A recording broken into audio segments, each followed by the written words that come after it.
So in Adobe Photoshop, you can add text to a picture, thumbnail, maybe a wall or a building, whatever you can imagine. In this video, you will learn the exact skill set you need to edit text in Photoshop. First, the text tool. You can find it back in the toolbar on the left. If you select it, you can click somewhere random on your canvas and you can start typing. When you're done, you can click the commit icon on the top right. Now, when you choose the selection tool, you can move your text layer around on your canvas. To edit your text again, hit T on your keyboard to enable the text tool. Then simply click the text, and that's how easy it is. Now, there are 3 places you can customize your text. The first one is on the property bar. Here you can adjust the font of your text, but also the size. Let's change the size of the word basics, for example. Of course, you can also change the color. Let's set it to white. When you're done, just click the commit icon again. That looks awesome. The second place is the property bar on top. You can do a little more in here. For example, change the orientation to vertical, but let's switch it back to horizontal. You can again change the font and the font type, and of course the size. On the right side,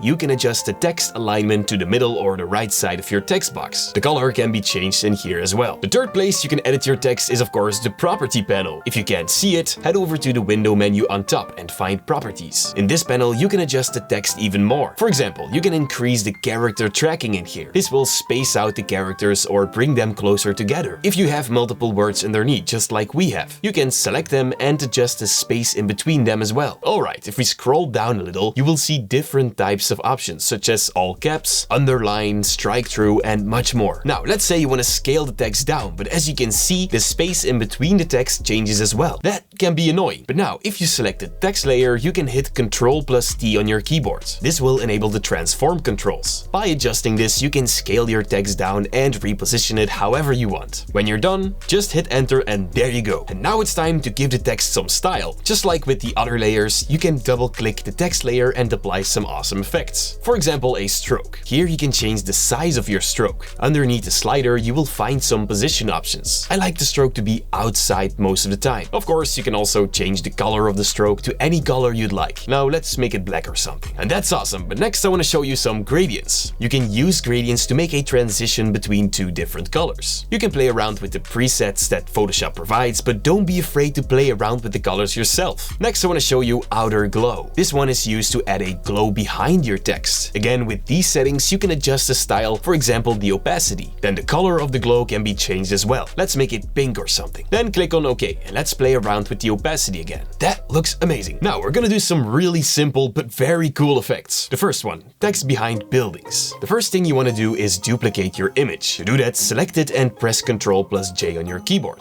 Then select the top image and go to the toolbar. Select the quick selection tool. Now simply click and drag to select the buildings. If your selection is a little bit too much, you can shrink the selection by holding Shift and dragging it back in. When you're done, simply click on the mask icon to remove everything around your selection. Now go back to the text tool and in your canvas, type in whatever you want. Then of course click the commit icon. To resize the text, hit Ctrl+T on your keyboard. Then scale and position the text to your liking. Now in the layer panel, drag the text layer in between the 2 pictures of your buildings. Now you can easily drag around the text behind the buildings. It's that simple, but for effect number 2, we're gonna add some text onto the street. To do that, type some text on your canvas. Then move to the layer panel and right-click the text icon on your layer. Choose select pixels. Then copy the selection by hitting Ctrl+C on your keyboard. Hit Ctrl+D to deselect the selection. You can now just delete the text layer. Next, click the new layer button and make sure it's selected. Then go to the filter menu on top of Photoshop and click on vanishing point. This is where we will add a perspective grid or a plane to apply the text on. To do that, zoom out a little by hitting Ctrl+- on your keyboard. Then simply create a 4-point selection that matches the perspective of the street. If it turns red, keep adjusting the grid until it's blue again. Red means it doesn't match. Now hit Ctrl+V on your keyboard to paste the text we copied earlier. Then hit Ctrl+T to adjust the size and position to your liking. When you're done with that, just click on OK. The only thing left to do now is blend the text in with the street. To do that, make sure the text layer is selected and go to the blending modes. Then find overlays. This one works great. Next, we're gonna fine-tune the blend a little bit, and to do that, double-click your layer. Then find underlying layer. Alt-click the left point and drag it to the right. This is different for any pictures, but do whatever fits for you. And there you go.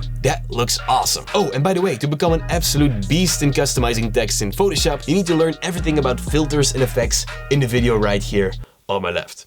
Thank you guys so much for watching, and as always, stay creative.